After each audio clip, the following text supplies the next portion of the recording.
Bonjour à toutes et bonjour à tous. Nous sommes ravis de vous accueillir aujourd'hui au sein des studios Victoire de l'agence EPOCA pour la révélation de notre étude annuelle sur le leadership digital des dirigeants en matière de RSE. Un rendez-vous qui est donc maintenant presque une tradition où on va vous dévoiler aujourd'hui en exclusivité les grands enseignements de cette étude qui nous a pas mal mobilisé cette année en analysant justement l'intégralité des prises de parole de nos dirigeants en 2023. Donc j'ai eu le plaisir de préparer cette étude et puis j'aurai le plaisir d'animer l'atelier avec Marie Faella, qui est stratégiste au sein de l'agence EPOCA et qui pilote l'activité influence et social média à l'agence.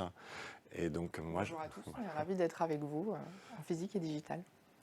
et je suis Laurent Cédric Vercher, je suis associé au sein de l'agence EPOCA en charge des stratégies corporate et des stratégies d'engagement. Notre étude, alors l'agence EPOCA, peut-être si vous ne nous connaissez pas bien encore, c'est la première agence corporate RH et B2B indépendante en France. Nous sommes 200 collaborateurs ici, place des Victoires, accompagnés à peu près un peu plus de 300 entreprises et organisations sur un périmètre que l'on appelle 360 complet, depuis des réflexions stratégiques, des réflexions par rapport au positionnement des entreprises et des organisations, jusqu'au déploiement opérationnel des stratégies de communication et jusqu'à l'activation de ces stratégies, ou comme aujourd'hui, à la production de contenu et notamment audiovisuel dans nos différents plateaux de production vidéo. L'étude justement est le sujet qui nous réunit aujourd'hui, le périmètre qui nous permet justement année après année de comparer les tendances et l'évolution des résultats. On se concentre sur les dirigeants du CAC et on associe également quatre autres grandes entreprises françaises, à savoir la Poste, la SNCF, la RATP et EDF. Donc on a un panel de 44 entreprises qui sont analysées dans cette étude avec deux scopes d'analyse, deux terrains de jeu qui sont X et LinkedIn. Et on regarde sur donc l'intégralité de l'année 2023. Donc il y a plus de 500 prises de parole qui sont analysées, justement tout ce qui a été communiqué par les dirigeants sur ces deux plateformes. La particularité de notre étude, si vous avez déjà suivi le palmarès et les résultats l'année dernière, c'est que pour essayer d'avoir une analyse plus fine de leur prise de parole, puisqu'on fait ce focus spécifique sur les questions de RSE, on a structuré l'analyse des publications et des thématiques en s'appuyant sur les thématiques de la norme ISO 26000. Donc ça nous permet justement d'avoir une nomenclature qui permet de structurer justement et d'organiser les résultats en prenant ces thématiques-là et donc en couvrant un champ global en matière de RSE. Vous verrez également, et peut-être qu'on pourra en discuter de façon plus précise en fin de présentation avec vous, qu'on a calculé, on a récolté toutes ces publications et qu'on a analysé aussi finalement les interactions que ça générait. C'est-à-dire qu'en fait, on regarde ce dont les directions générales se préoccupent en matière de thématiques et on regarde l'intérêt que ça génère auprès de leurs différentes audiences avec tous les niveaux que le permettent les réseaux sociaux. Vous verrez, on a pas mal de focus sur ces points-là. Ce qui nous permet de pouvoir analyser la tonalité des messages puisqu'on regarde également les commentaires générés par ces différentes publications. Voilà les différentes thématiques que vous retrouverez, que vous structurez et qui structurent notre présentation. Donc on aura tous les sujets qui sont autour de la gouvernance de l'organisation, les sujets autour des droits de l'homme, les sujets autour des relations et des conditions de travail, les questions environnementales, les sujets attrayant à la loyauté des pratiques, et puis les questions relatives aux consommateurs et tout ce qui est autour des communautés et du développement local. Vous verrez aussi que pour certaines thématiques, notamment les thématiques qui génèrent le plus d'intérêt et de la part des patrons et de la part des audiences, on a été un peu plus en profondeur pour pouvoir justement voir dans ces macro-thématiques qu'est-ce que ça recouvrait plus précisément comme sujet. Alors, tout de suite, hein, oui, Oui, peut-être. je voulais partager un petit mot aussi sur en fait le focus qu'on a choisi de réaliser sur finalement ces plateformes. On le sait maintenant, hein, l'utilisation des réseaux sociaux par les dirigeants témoigne véritablement de la volonté de marquer un leadership fort en termes d'engagement sur les sujets de la RSE. Et donc ce qu'on observe aussi, c'est que cette utilisation autour des plateformes comme X et LinkedIn sont à la fois un marqueur et un vecteur d'un nouveau modèle de leadership responsable qui serait caractérisé notamment par la transparence sur les grands enjeux de transformation et dont ces plateformes-là permettent l'immersion en fait, au sein de l'action du dirigeant et de l'entreprise. Vecteur aussi de sincérité quant aux engagements qui sont pris en matière de RSE à la fois par l'entreprise et qui sont derrière portés et valorisés par le dirigeant lui-même. Et puis derrière, un certain mode de communication qui est autour de l'authenticité, de la proximité et qui témoigne aussi que le dirigeant est vraiment au service de ses parties prenantes, à la fois internes et externes, et donc qui contribue aussi à les mobiliser, les impliquer, les fédérer autour de ces grands combats que portent désormais les entreprises. Absolument, et par ailleurs, c'est aussi pour cela qu'on s'est lancé dans cette étude il y a 2 ans. C'est qu'une autre étude qui est réalisée par Harris Interactive, et qui est commandée par EPOCA, sur la question de la confiance dans les organisations, montre que la prise de parole d'un dirigeant, et notamment sur les réseaux sociaux, génère plus de confiance de la part des audiences que quand c'est Absolument. l'entreprise qui s'exprime directement. Qu'après, il y a différents niveaux également quand ce sont notamment des experts internes de l'entreprise. Mais en tout cas, voilà, il y a un vrai vecteur aussi qui qui nous a conduit justement à nous intéresser à ces différents résultats. Et donc, alors justement, sans plus attendre, pour vous dévoiler les grands enseignements. Le premier enseignement, au-delà de la RSE d'ailleurs, est plus un enseignement d'usage.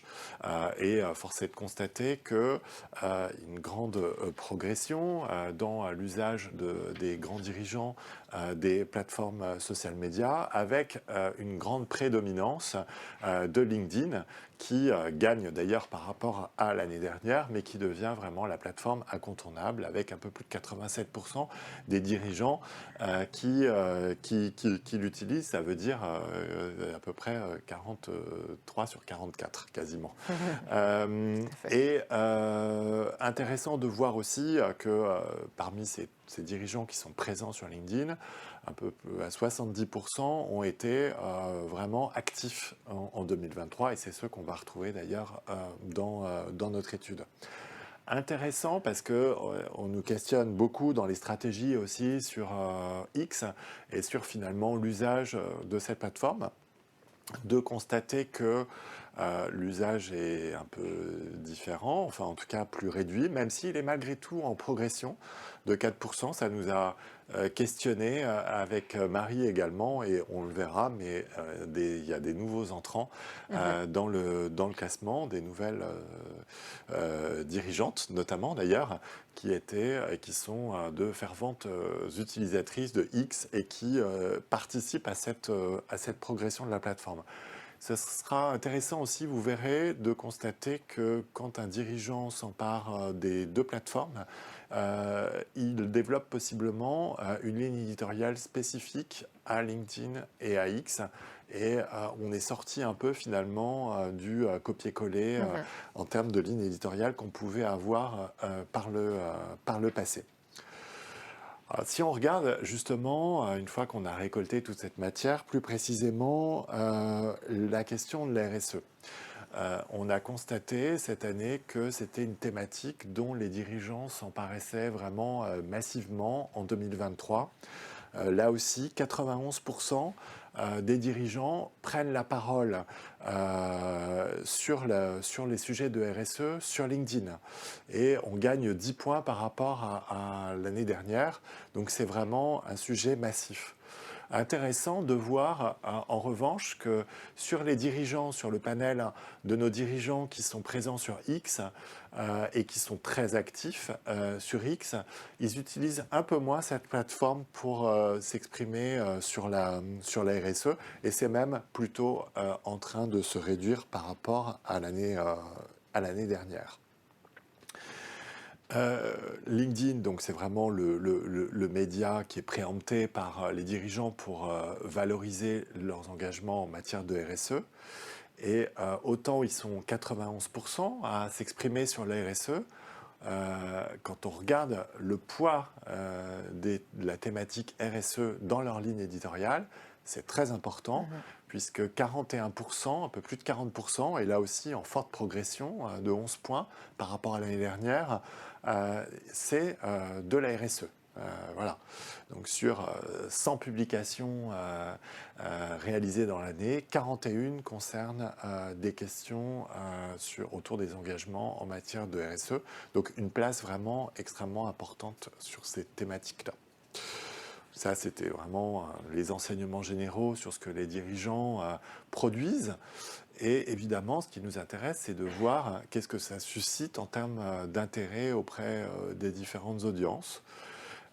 C'est absolument intéressant de voir que sur X, l'engagement est boosté massivement quand un dirigeant s'exprime sur la RSE, puisqu'en fait, par rapport à l'engagement moyen d'une publication, on gagne, il y a un coefficient multiplicateur par 15 sur cette plateforme qui questionne aussi d'ailleurs les premiers enseignements que j'évoquais en début de présentation, puisque on voit que les dirigeants ont plutôt tendance à parler moins de RSE sur X. Pour autant, en fait, quand ils parlent de RSE, ça suscite énormément d'interactions.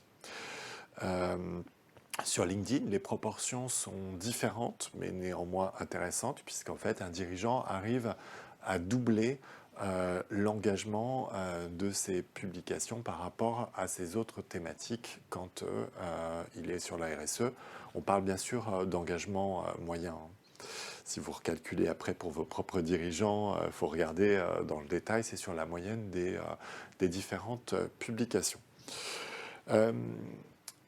L'année dernière et cette année encore, on constate que l'environnement, c'est la thématique qui est la plus prise en main, quelles que soient les plateformes d'ailleurs, mais très massivement, comme vous pouvez le voir sur cette courbe, sur cet histogramme, sur LinkedIn, c'est vraiment voilà, le sujet qui mobilise le plus la préoccupation des dirigeants.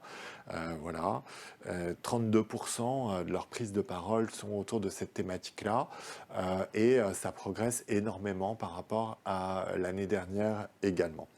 Vous voyez toutes les différentes thématiques. Là, on retrouve d'ailleurs les thématiques de notre norme ISO 26000. Et donc, en deuxième thématique d'intérêt et de mobilisation des dirigeants, on est sur les questions autour des droits de l'homme. On va regarder juste après ce que ça recouvre. Justement, sur la question de l'environnement, compte tenu de la quantité de prises de parole, on voulait voir quelles étaient les sous-catégories. Et là aussi, on a fait un travail un peu plus fin autour de la norme ISO 26000 pour pouvoir regarder ce qu'il en était. Globalement, et d'ailleurs LinkedIn donne le tempo, et sur X, c'est à peu près la même chose avec d'autres thématiques, mais qui sont un peu moins représentées. Un dirigeant, quand il s'exprime sur les questions d'environnement, il va parler de protection d'environnement, il va parler d'utilisation des ressources, et il va parler de questions de pollution et de prévention de la pollution. En fait, évidemment, on a beaucoup observé ça, on a décortiqué ces différentes publications, et on s'est rendu compte que ils portaient principalement ces trois sous-thèmes parce que c'était très souvent associé à des thématiques sur lesquelles l'entreprise avait une capacité d'action. Et que la parole des dirigeants, elle faisait souvent le lien entre ces thématiques-là et l'action de l'entreprise. Et c'est pour ça, sauf un peu sur X, mais que sur LinkedIn, toutes les questions justement qui sont autour de la problématique climatique sont un peu moins prises en main par la majorité des dirigeants. Sans doute, mais ça c'est notre interprétation et elle peut être sujette à discussion, sans doute parce que c'est plus compliqué quand je suis un patron d'entreprise de pouvoir dire directement en quoi mon action a une influence sur justement le dérèglement climatique. Voilà, et ce serait intéressant de voir comment toutes ces thématiques, évidemment, évoluent dans le temps, et puis de regarder avec vos propres dirigeants comment leur ligne éditoriale se construit et ce que ça peut vous donner comme enseignement par rapport justement à cette comparabilité des autres patrons. Deuxième thème de très grand intérêt, en tout cas de production massive de contenu, c'est la question des droits de l'homme. Et sur la question des droits de l'homme, il y a en fait sur les deux plateformes, que ce soit LinkedIn ou X, la question des non-discriminations qui émergent vraiment en sujet majeur, 93% sur LinkedIn, 88% sur X. Et en fait, cette thématique-là, quand on regarde de près les sous-sujets explorés par les dirigeants, on est principalement sur des sujets d'égalité professionnelle, de diversité et d'inclusion et des questions liées à la parité. Alors, voilà. Toutes ces thématiques, toutes ces lignes éditoriales. Ce qui est intéressant, c'est de voir aussi ce que ça génère en termes d'intérêt auprès des différents publics. Donc c'est passer en fait justement le radar de toute la production de contenu. En fait, on a regardé ce que ça générait en termes d'interaction et en fait de voir que finalement, ce sont les thèmes qui concernent plus directement les audiences adressées qui vont créer le plus d'engagement. Et notamment, à la fois, enfin principalement d'ailleurs, sur LinkedIn, on observe que les questions qui vont être relatives aux consommateurs et les questions qui sont relatives aux relations et aux conditions de travail sont les questions qui créent le plus d'engagement. D'une certaine manière, sur LinkedIn, on comprend assez pourquoi ces résultats. Donc finalement, une petite distorsion, alors petite, parce qu'en fait les écarts, vous le voyez, ne sont pas non plus, sont assez fins. On est entre presque 7% sur les questions relatives aux consommateurs et un peu plus, et presque 5,5% sur les questions relatives à l'environnement. Donc c'est serré, mais malgré tout, quand un dirigeant me parle de conditions de travail, potentiellement, ça va davantage créer d'engagement pour moi. On a, avec les équipes, analysé chaque publication finement sur justement le sentiment généré, ou en tout cas plus précisément qu'est-ce qui se retraduisait en termes d'interaction sur LinkedIn, avec toute la possibilité de la palette de variations offertes par la plateforme. Vous voyez que c'est intéressant de voir que l'environnement arrive au top des interactions sur quasiment la totalité des critères, sauf la question des droits de l'homme qui génère le plus de soutien et voilà, et notamment toutes les questions autour justement de l'égalité professionnelle, des discriminations, de la parité qui provoquent voilà, un maximum de soutien de la part des audiences. ce tableau est vraiment intéressant en termes de compréhension justement du rapport entre les audiences. Et puis, vous pourrez regarder précisément les chiffres et notamment les volumes. C'est assez intéressant de voir en fait le volume total d'interactions que peuvent générer ce type de publications. Et donc cette étude des différentes capacités d'interaction des audiences, et d'ailleurs je trouve que le fait que les droits de l'homme génèrent plus de soutien, c'est vraiment révélateur que c'est le sujet qui va activer plus les audiences, que c'est l'interaction qui marque plus le fait de s'engager finalement avec l'émetteur de la prise de parole en question.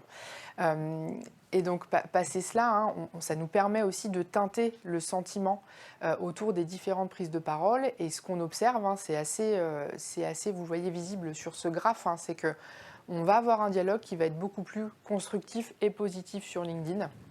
Ce qui n'est pas forcément très surprenant, puisque LinkedIn, c'est vraiment érigé ces dernières années comme le carrefour informationnel sur les grands sujets de transformation, les grands sujets corporate, les grands sujets économiques. Donc il y a un terrain un peu plus favorable à une expression bienveillante des dirigeants. A contrario sur X, le sentiment est un peu plus mitigé, un peu plus négatif. Et donc ça, on peut l'attribuer aux différents mouvements autour de la plateforme, et notamment du changement de sa gouvernance et de son algorithme, qui a plutôt tendance dernièrement à encourager les sujets polémiques et la conversation négative. Cependant, je pense qu'il ne faut pas non plus faire une croix sur Twitter et X, hein, c'est ce qu'on se disait tout à l'heure. Ça reste un canal incontournable pour toucher certaines cibles que sont les politiques, les journalistes, les élus, et aussi prendre la parole dans le cadre d'événements internationaux qui vont disposer d'une importante visibilité, hein, sur la plateforme. Et on s'est aperçu que s'il y avait vraiment une baisse de l'engagement au niveau des entreprises, et vous devez le voir, hein, sur les comptes que vous managez si c'est le cas, les dirigeants continuent néanmoins d'engager sur la plateforme. Et donc c'est pour ça, moi je serais d'avis, en tout cas si vous vous posez la question, de rester encore un peu sur X et de continuer à voir ce qui s'y passe. Toutefois, avec ces notions vraiment importantes de monitoring, hein, en termes de sentiments, qui va sans doute devoir impacter un peu plus de community management ou de conversation derrière. En parlant de conversation, si on fait un focus un petit peu plus, hein, sur les formats qui sont privilégiés pour prendre la parole, sur X, on se rend compte que ce qui va fonctionner, c'est le format citation. Donc, c'est le format où on va rebondir sur une publication existante. Et elle a deux atouts, hein, ce format de publication, c'est qu'elle permet d'être vraiment dans une dynamique conversationnelle qui est encouragée par la plateforme. Et aussi pour un dirigeant, ça permet tout de même de continuer d'entretenir sa présence sans être dans une surconsommation d'énergie dans la création de contenu, où on observe qu'on va mettre un petit peu plus d'efforts sur LinkedIn. Et notamment, hein, si on va un petit peu plus loin, on peut se dire que finalement sur X, hein, ce sont des formats non exclusifs qui sont préférés pour entretenir la présence. Donc vous avez ce format citation et retweet qui apparaît en première position. Vous avez le format lien, aperçu de lien, qu'on va retrouver également sur LinkedIn, mais donc qui permet aux dirigeants finalement de rediriger vers un écosystème sur lequel il peut s'adosser, puisque sur cet écosystème, il y a plus de choses nourries autour des engagements, du contenu, de la perspective. Donc ça vient finalement un petit peu étayer sa prise de parole. Et puis on retrouve aussi un format vidéo. Pourquoi non exclusif? Puisque rarement les vidéos sont produites exclusivement pour être partagées sur Twitter X, mais dont la plateforme constitue une belle caisse de résonance. Alors ça, c'était les formats les plus utilisés, mais ceux qui vont performer le plus, ce sont les formats illustratifs et incarnés. Vous le voyez, avec vraiment une prévalence, un engagement sur le format album photo. On va retrouver la vidéo et en troisième position, photo visuel fixe. Donc vraiment, on est sur cette logique d'incarnation pour se démarquer en termes d'engagement. Pourquoi? Puisque finalement, ce caractère illustratif va permettre, hein, de montrer le dirigeant en action. Le dirigeant en événement, le dirigeant en visite, le dirigeant auprès des équipes. Et ça, on le parlait tout à l'heure, hein, c'est vraiment un gage finalement d'action et d'engagement, on va dire, caractérisé, qu'on va retrouver hein, sur Twitter X via ce format d'incarnation. Donc on le retrouve sur les différents visuels que vous voyez ici, avec Estelle Brachlianoff ou encore Olivier Roussat, qui sont vraiment au plus près des équipes avec des taux d'engagement qui vont être très intéressants. La publication illustrée, quant à elle, est privilégiée aussi sur LinkedIn. On va retrouver à peu près, si on fait le calcul, hein, 46% de la prise de parole qui va être ou sur un format visuel fixe photo ou sur un format album photo. Donc la photo est vraiment privilégiée. Additionnée à la vidéo, ça fait encore plus. Le lien, très présent, puisqu'on le sait que c'est quand même incontournable de rediriger vers son écosystème, parfois son site corporate qui va porter aussi les engagements qu'on va valoriser. Et donc ça, c'est aussi contributif, hein, vraiment de l'engagement qui va être généré sur LinkedIn. Avec, vous voyez, un certain format privilégié que vous voyez ici, des illustrations qui mettent en avant l'implication des équipes dans des actions plutôt tournées humanitaires et partenariats associatifs. Sur l'aperçu de lien ou une redirection vers le site, ou là un focus plus précis hein, sur un cas client qui valorise les engagements qui sont portés par l'entreprise, et un album photo où on va retrouver cet aspect un peu plus émotion avec Alexandre Bompard. Par contre, petite subtilité, et c'est d'ailleurs ce qui nous a surpris oui et non, c'est que si on fait le ratio et les moyennes sur les taux d'engagement, ça va être véritablement la publication qui va être uniquement en texte qui va engager davantage.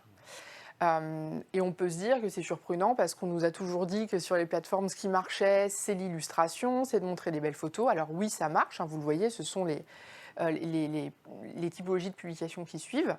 Mais ce qu'il faut se rappeler, c'est que sur le texte seul, ce format en fait d'application de publication, généralement, il est utilisé pour porter véritablement des engagements qui vont avoir un potentiel de conviction qui va être vraiment plus marqué, vraiment manifeste. Généralement aussi, c'est un format qui est utilisé dans le cadre d'événements, de catastrophes climatiques ou humanitaires qui qui fédèrent les audiences. Et ça contribue à générer donc, cet engagement que vous voyez ici. On a pris pour exemple deux exemples de prise de parole de Thomas Buberl, le CEO de AXA Group, qui, dans le cadre de ces deux publications texte, vous le voyez, va porter des engagements autour de sujets qui font vraiment l'unanimité. Donc sur le fait du soutien de salariés aidants, donc on peut imaginer alors qu'en plus on va toucher à la fois l'interne et l'externe hein, sur la mobilisation, donc ça va être un mouvement double qui va être intéressant sur les interactions générées. Et le deuxième qui est sur la lutte contre les violences intrafamiliales. Donc difficile de ne pas s'engager avec ces publications. Les formats album photo, ils vont toujours fonctionner, hein, vous le voyez, avec des choses qui vont, des illustrations qui vont mettre en avant cette notion un peu de stratégie d'allié qu'on aime porter ici chez Epocha, où le dirigeant va se mettre en scène avec des acteurs clés qui contribuent aussi à la transformation et à faire bouger les choses en matière de RSE. C'est le cas de l'ensemble des publications que vous voyez ici, donc pour Engie, pour Air Liquide, il me semble, et puis pour Orange avec Christelle Hedman qui met en avant une conviction forte et un engagement pour lutter contre le cyberharcèlement avec ce caractère très officiel de l'illustration, vous voyez, avec la vidéo, avec la Marianne qui est partagée. Donc ils vont être sur des taux d'interaction assez intéressants. Les hashtags aussi, vous le savez, hein, font partie finalement des usages et des gestes hein, utilisés sur les réseaux sociaux pour émerger et se référencer. Alors même s'ils perdent un petit peu de leur importance au vu de la transformation des plateformes, et notamment avec l'impact de l'intelligence artificielle, ils sont encore utilisés et on les a classés sous 3 typologies. À chaque fois, pour chacune des plateformes, donc vous allez retrouver les hashtags propriétaires qui vont être plutôt synonymes finalement de comment est-ce que le dirigeant va impliquer ses parties prenantes et son interne autour des grands combats finalement de RSE et de transformation sociétale. On retrouve notamment AXA très présente sur ce volet-là, avec le hashtag AXA WeCare, OneAXA, AXA ToCare, qui met en avant véritablement des notions qui sont ou tournées vers l'interne ou caractérisées par une mobilisation forte des collaborateurs. Sur les hashtags événementiels, qu'on va retrouver notamment un peu plus fortement sur Twitter, l'idée c'est de se positionner et d'émerger sur des incontournables, des événements qui vont disposer vraiment d'une visibilité assez optimale et vont permettre aux dirigeants aussi lui-même d'émerger et de se positionner parmi son collectif et ses pairs qui sont eux-mêmes engagés sur les mêmes sujets. Donc on va retrouver notamment les hashtags autour de la journée des droits des femmes, internationale des droits des femmes. Et puis, vous le voyez, WEF, donc c'est le World Economic Forum de Davos, donc un petit peu des incontournables. Sur les hashtags thématiques, ce qu'on peut se dire, et vous le voyez, il y a une prédominance des hashtags qui sont en lien avec les sujets autour de l'environnement, donc ce qui va très en phase avec ce qu'on a dit sur la volumétrie de prise de parole sur ces sujets-là. On peut se dire que ça témoigne d'une volonté un peu plus marquée d'être référencé ou de se rendre visible sur ces combats-là. Et donc on peut voir que l'effort, il va être véritablement fait sur ces hashtags thématiques qui vont être portés dans les publications. Donc sur Twitter, on l'a vu, Twitter X, pardon, je parle un petit peu à l'ancienne. Donc les hashtags événementiels vont être un peu plus utilisés, donc en lien vraiment avec le caractère très live et historique de la plateforme.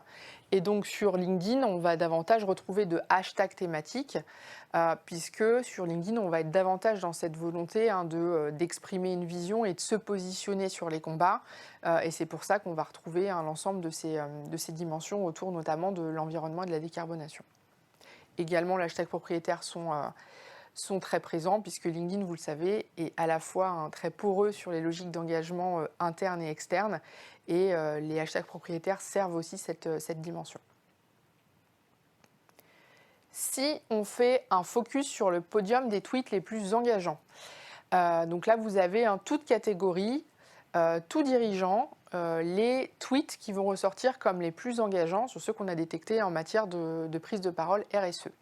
Nous avons en première position donc une prise de parole de Christelle Edman, qui était donc invitée sur Vivatech pour échanger dans le cadre d'un échange avec Elon Musk, où il y a eu des discussions autour de l'éthique, autour du web et de la transformation numérique, de la logique de lutte contre les fake news, le cyberharcèlement.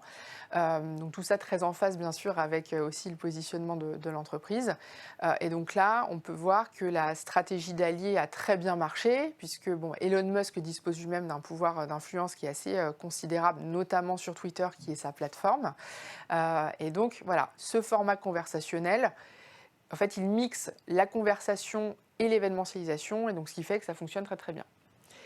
On retrouve en deuxième position une visite d'Estelle Braclianoff sur un site en Espagne qui va recycler les eaux usées. Donc on va retrouver ce que je vous ai dit tout à l'heure sur cette dimension du dirigeant en action, au plus proche des équipes, qui aussi souligne et motive la transformation sur certains points. Et puis, dernier sujet, une prise de parole de Catherine McGregor, donc dans le cadre de la COP28. Donc on est aussi très en phase avec cette notion d'événementialisation et d'ancrage sur un grand temps fort du calendrier. On est sur un format aussi incarné, puisque en fait, c'était l'occasion pour la dirigeante de rappeler les grands engagements de l'entreprise en matière de décarbonation finalement, et de réaffirmer l'objectif de réduction de 3%. 3 degrés, pardon, j'étais trop dans mes pourcentages. C'était avec les scores d'engagement qui sont quand même en effet impressionnants pour X. Quand Absolument. on arrive à avoir même 2% de taux d'engagement sur X, c'est une vraie performance. On est vraiment sur des taux d'engagement qui sont assez remarquables, effectivement. Et donc on voit bien que ces dynamiques entre l'événementialisation, l'incarnation et le caractère illustratif va fonctionner quand même assez bien. Podium des posts les plus engageants sur LinkedIn, toute catégorie également. Ce qui me semble intéressant, c'est que je trouve intéressant de les caractériser finalement par 3 dimensions. Le premier, il va apporter la vision. Le deuxième, il porte la transformation, celui de Luca De Meo. Et le troisième, il porte l'émotion et la relation. Donc le premier sur Thomas Buberl, c'est finalement la réaffirmation du rôle d'AXA sur la sécurisation du risque, avec une vision assez finalement positive du futur et constructive. Et donc c'est comment dire, vraiment une publication qui est de l'ordre de la vision, qui réaffirme l'engagement premier de l'entreprise et finalement quelle est sa raison d'être. Et vous le voyez, elle a déclenché énormément d'engagement, avec un taux d'engagement qu'on voit très très rarement, 60%, enfin quasiment 70%, c'est quand même assez incroyable. Et d'ailleurs, AXA a très bien compris le potentiel de cette publication, puisque j'ai vu dernièrement elle l'avait repoussé via un format de sponsorisation qui s'appelle le Thought Leader Ads. Et donc, on montre bien que aussi, voilà, cette prise de parole est vraiment un asset constitutif de la visibilité et de la considération envers la marque. Et donc, c'est pour ça que c'est intéressant aussi pour la marque de la pousser. Deuxième publication, c'est la publication de Luca De Meo qui fait un point sur Ampère, qui est la filiale qui a travaillé autour de la voiture électrique et du moteur électrique. Et donc là, en fait, on est sur un cas très concret où ces engagements en matière de RSE sont palpables et caractérisés finalement par une offre, un produit. Et ça, c'est quelque chose qui a été aussi très apprécié des audiences. Et troisième point, partenariat avec Café Joyeux et Carrefour, avec, vous voyez, une photo très, très, très belle, très dans l'émotion, d'Alexandre Bompard au contact des équipes de Café Joyeux, qui a suscité aussi également beaucoup d'engagement. Les topic leaders, Laurent Cédric. Oui, alors on a, avant de vous partager le classement, organisé, structuré les prises de parole des dirigeants en fonction des grands topics pour pouvoir voir comment finalement ils se répartissaient un peu les sujets.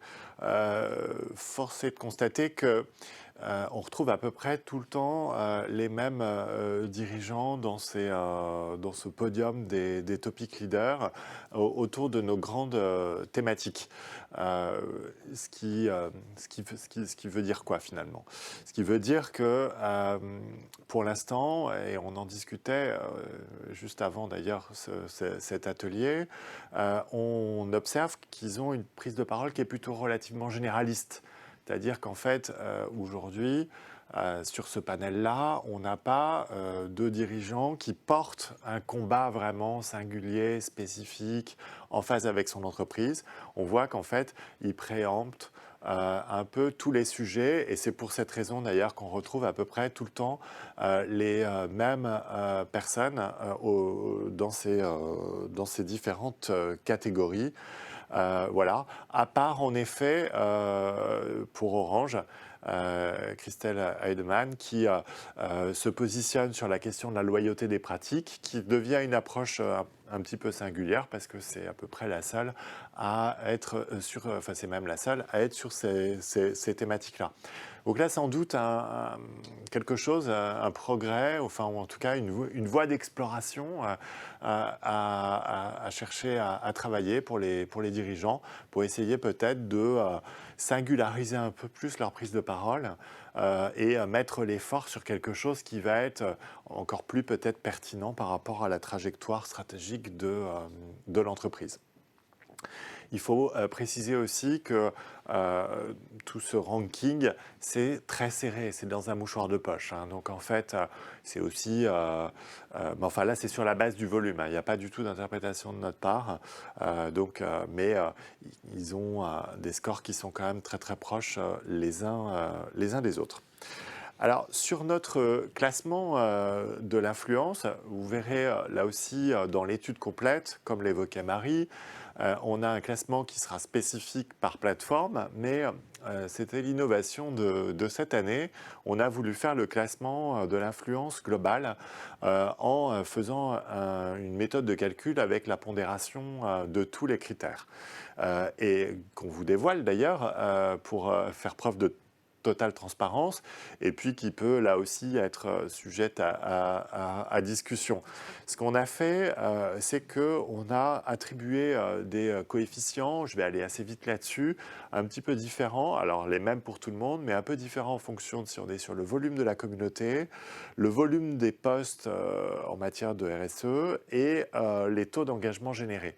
Et en fait, on a cherché dans notre élaboration de score, on a fait beaucoup de tests avec l'équipe à réduire un peu l'impact du poids de la communauté, parce que sinon on avait finalement un seul dirigeant, celui qui avait notamment dans les entreprises où il y a beaucoup de collaborateurs, qui, parce qu'il y a une communauté importante, recueille tous les suffrages en matière d'influence. Donc on a cherché à minimiser ça, c'est assez fin, après on pourrait tout recalculer en changeant les coefficients, mais en fait on l'a fait, on a fait différentes tentatives et ça ne bouleverse pas non plus complètement les classements. Mais voilà, ce qu'on a cherché, comme on vise l'influence, c'est de voir finalement ce qui suscite le plus d'intérêt. Donc ça nous permet de ressortir 10 personnalités, après on a un classement complet, hein, sur lesquelles on va s'arrêter rapidement, avec notamment là les 5 premières personnalités. Intéressant de constater que notre top 10 cette année se féminise par rapport au classement qu'on avait pu faire l'année dernière. Vous allez voir, parce qu'il y a les 5 autres dirigeants juste sur le slide d'après. Évidemment, parce qu'en fait, le CAC 40, c'est aussi un petit peu féminisé et en fait avec des personnalités qui sont influentes et qui sont très présentes sur les plateformes. Et d'ailleurs, dans les premiers chiffres qu'on commentait, notamment sur Twitter X, par exemple, Estelle Brachlianoff est une... Fervente utilisatrice. Voilà, je vais dire une Tweetosix fervente et qui la positionne au très haut niveau de l'influence. Je vais juste faire un focus sur certains des profils pour vous partager quelques éléments en précis d'enseignement. Sur notre premier dirigeant, Thomas Buberl, ça vous avez un petit peu aussi d'indicateurs sur le volume de prise de parole. Thomas Buberl a pris la parole 160 fois sur l'ensemble des plateformes, avec à peu près 50 posts RSE qui ont été réalisés et un taux d'engagement sur les deux plateformes qui avoisine les 5%. En moyenne. Donc on est quand même sur quelque chose d'assez intéressant. Je vous le disais tout à l'heure, là où il va vraiment se démarquer, c'est quand vraiment il va porter la notion autour de la maîtrise du risque, vraiment en lien avec l'activité d'AXA, et cette vision très repositivée, je trouve, du futur. Un engagement aussi, ce qui va motiver aussi l'engagement généré, c'est que en matière d'engagement, il va s'adresser à part égale à ses collaborateurs et valoriser les engagements qui sont pris pour l'interne et aussi pour les parties prenantes externes, donc ce qui fait finalement un double socle d'influence sur lesquels on peut miser.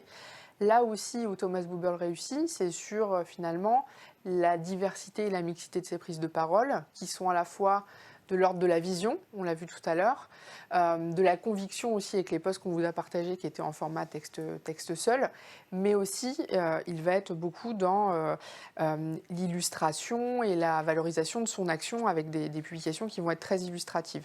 Et aussi une stratégie conjointe de prise de parole sur LinkedIn et X qui va être vraiment intéressante. Emma Nezat, qui est le troisième profil, a réalisé 199 publications au total, donc on est sur un volume assez conséquent de prise de parole. Donc on voit que la régularité quand même et la récurrence payent tout de même à un moment donné. Une prise de parole qui est très marquée autour des enjeux de gouvernance et de décarbonation du digital, donc aussi très en phase avec le secteur finalement de l'entreprise et ses offres et ce qu'elle va proposer en termes d'accompagnement et d'offres. Sur les prises de parole, ce qu'on peut aussi identifier, c'est qu'Emma Nezat va beaucoup se reposer sur des éléments qui vont être à retrouver sur le site, des motion design qui vont être de l'ordre de la pédagogie, mais il y a peu de mise en scène autour de sa personne et de son action. Donc un petit peu plus en retrait par rapport à ces éléments-là. Et Estelle Brachlianoff, on a partagé certains éléments hein, tout à l'heure. 4% de taux d'engagement moyen, donc ce qui est assez considérable sur l'ensemble des deux plateformes. Euh, une présence qui est caractérisée par deux choix notables hein, dans son cas, c'est celle d'être plus présente sur Twitter X que les autres dirigeants. Elle en a fait un petit peu sa plateforme. Et aussi le fait de véritablement caractériser et se positionner quasiment uniquement sur l'environnement. Donc ce qui va être aussi porteur. Prise de parole très incarnée, très dans l'action, très illustrée.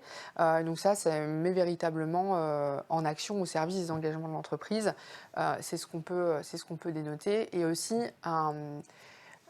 une trajectoire plutôt croissante finalement de ce profil qui gagne en densité hein, sur l'ensemble des deux plateformes. Et le rang 6 à 10. Tout à fait. Donc on parlait de féminisation, alors c'est le cas, hein, vous voyez, avec Catherine McGregor en 6e position et Christelle Ledman en 9e position. On retrouve aussi alors Patrick Hervec en 10e position. Alors vous avez pu le voir, on avait aussi Jean-Pascal Tricoire en top 2. Donc une prise de parole de Schneider Electric via ses dirigeants qui est très performante. Jean-Pascal Tricoire bénéficiait quand même d'un historique et d'une structuration de communauté assez importante et s'était fortement positionné. Et son successeur, finalement, prend la même trajectoire, donc intéressant à noter. Peut-être un focus sur Olivier Roussat. Prise de parole très conséquente, 237 publications sur les deux plateformes, donc voilà un volume remarquable, 77% de publications en lien avec la RSE, un taux d'engagement qui est un petit peu moins marqué sur ces sujets-là, avec 1,5%, donc contrairement voilà, au premier profil que nous avons vu. Une prise de parole prioritaire hein, autour des sujets d'environnement et de décarbonation, notamment autour des sujets de construction. Et voilà, une prise de parole assez équilibrée entre la vision et l'action, comme on a pu le voir sur un Thomas Buber. Et pour finir, un petit focus sur Christelle Ledman, 189 publications au total, donc ce qui est assez conséquent également, 3% de taux d'engagement moyen sur les publications qui sont en lien avec la RSE, donc c'est aussi très positif et sur une trajectoire qui est remarquable. Une prise de parole sur les deux réseaux sociaux, hein, sur LinkedIn et sur X, donc aussi cette double présence qui va être aussi assez positive hein, sur l'émergence du dirigeant. Ce qu'on peut noter hein, sur Christelle Ledman, c'est qu'il y a une volonté aussi de mettre en scène son action, mais aussi beaucoup les équipes. Si vous la suivez, vous pouvez voir beaucoup de selfies avec des collectifs d'équipes lors de visites, lors de rencontres, lors de voyages. Et donc ça fonctionne aussi très bien pour engager l'interne et l'externe. Et aussi un positionnement marqué. Donc là, on joue aussi sur ce caractère de féminisation, sur finalement la mixité professionnelle et l'accès des femmes aux plus hauts postes de direction, notamment dans les industries, les industries et les entreprises qui sont en lien avec la tech. Donc vraiment, comme son profil le caractérise. Merci Marie, voilà pour les grands éléments qu'on voulait vous partager. On espère que ça vous a intéressé. Vous pourrez en effet consulter l'intégralité des résultats dès aujourd'hui d'ailleurs, et notamment avec les publications que Marie et moi allons faire sur LinkedIn en fin de journée. Peut-être pour conclure, juste Marie, tu voulais faire un focus sur l'expertise social media de l'agence? Oui, un petit mot, parce que c'est vrai qu'on a beaucoup parlé aussi hein, des plateformes, des réseaux sociaux et finalement des dynamiques et des logiques d'influence. Donc c'est quelque chose sur lesquels voilà, nous travaillons beaucoup et depuis plusieurs années au sein de l'agence EPOCA. Et voilà, on peut aussi vous accompagner sur les 3 volets que vous voyez ici, à la fois le conseil stratégique, qui va être voilà, primordial pour derrière bâtir une présence pertinente quand on parle d'entreprise, mais aussi de profil. On va être également moteur sur les logiques d'animation et d'activation. Donc qui se caractérise, vous voyez, hein, par les éléments que vous voyez ici, et quelque chose qui concrétise la prise de parole que nous avons pris aujourd'hui autour des logiques d'advocacy, à la fois sur des profils exclusifs de dirigeants, donc très individualisés, ou sur des logiques un peu plus collectives de collectifs restreints quand on parle de leader advocacy ou d'accompagnement de COMEX, ou un peu plus déployés au plus large quand on va accompagner des programmes ambassadeurs de collaborateurs d'entreprise. Voilà. Merci infiniment. Merci beaucoup.